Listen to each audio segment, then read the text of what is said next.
The 1930s were a time of great experimentation in the UK, and today's subject is one of those experiments. The LMS Turbomotive was built on the third set of frames built for the Princess Royal class. Stanier had designed the Princess Royals almost immediately after taking up his post at the LMS.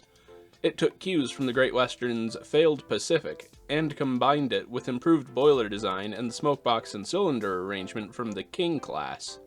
The first two of these were completed in 1933, and they were a wonderful success. The third of the class, also one of the prototypes, would end up only really part of the class in name. While construction would have started in 1933 at the latest, the Turbomotive was an exceptionally complicated machine, and a powerful one too, outputting 2,400 horsepower at 62 miles an hour. It had a boiler pressure of 250 psi, and had back pressure to allow it to make a draft like a conventional steam engine would. This is absolutely necessary for making a big healthy fire. Instead of having back pressure, they could have used draft fans, but at the time they were kind of more of a magic than a science, and they caused more trouble than they were worth. The traditional drafting method was just that, traditional. It was well understood and fairly hard to mess up. The engine also had a huge 40-element superheater to keep up with the high-pressure boiler, and it held a very similar outline to the other Princess Royals, but much of its internal workings were extremely different. To go forward, the Turbomotive had 18 rows of blades, which meant it could go fast and produce a lot of power at very little cost.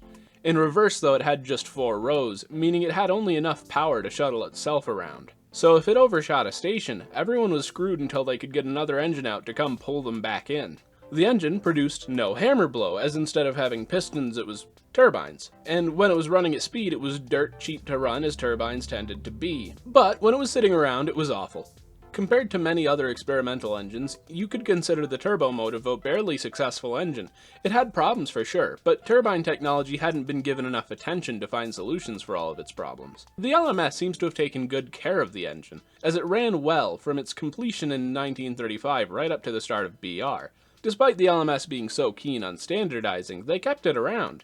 It must have showed at least some promise to them. During this time, the Princess Royals served well, being among the fastest and strongest steam engines in the UK at the time. However, it had since been surpassed by the Coronation class, and of course, what other railways were producing. But still, the Princess Royals were more than respectable express engines. When nationalization struck, BR was in a hurry to standardize and to cut costs. The Turbomotive was a solitary locomotive, so when it had a turbine failure in 1949, it was set aside. However, the Princess Royals were still in the prime of their lives, with the oldest not being 20 years old yet. So, they rebuilt the Turbomotive back into a Princess Royal, except with the larger cylinders from the Coronation class, leading to what was probably a lower top speed, but a higher tractive effort and better acceleration. Her BR number was 46202, and her name was now Princess Anne. She entered service in, I believe, July or August of 1952, and just a couple months later was involved in one of the most serious rail accidents the UK would ever experience, the Harrow and Wealdstone crash. People much smarter than myself have done videos on this topic, much better than I could do here, so I'm going to keep this quite short. On the 8th of October 1952, at around 8:17 a.m., a local train hauled by a Fowler 4P tank was stopped at a station. More people than normal were on the platform, as a previous service had been cancelled. At 8:19, the guard was finishing up his checks and heading back to his compartment, having locked all the doors. An express, hauled by a Coronation class, ran into the back of it, going 50 to 60 miles an hour. It had passed 2 signals of danger, and ran into the point set for the local train. The local was pushed forward 50 feet.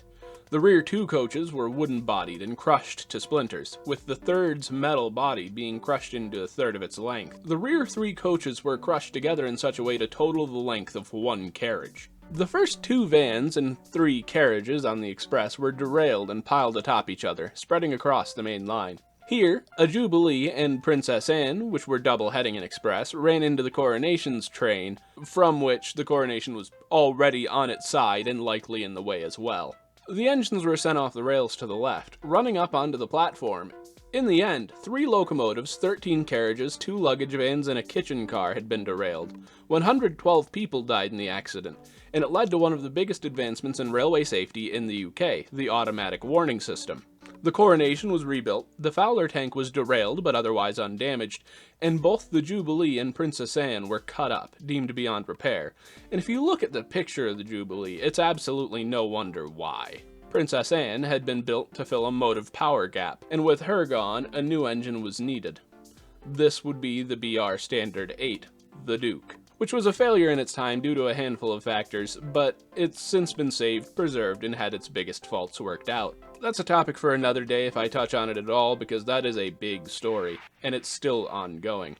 It never would have started if the LMS didn't make this one turbine Pacific. The spirit of experimentation with steam only went away in the UK when BR gave up on the Duke. I'm sure if I looked hard enough, I could find a properly experimental steam engine for every decade in the UK, from 1800 up to 1970, and most of those would be quite easy to find. Things that break tradition in a big way, like the Midland Paget locomotive, for example.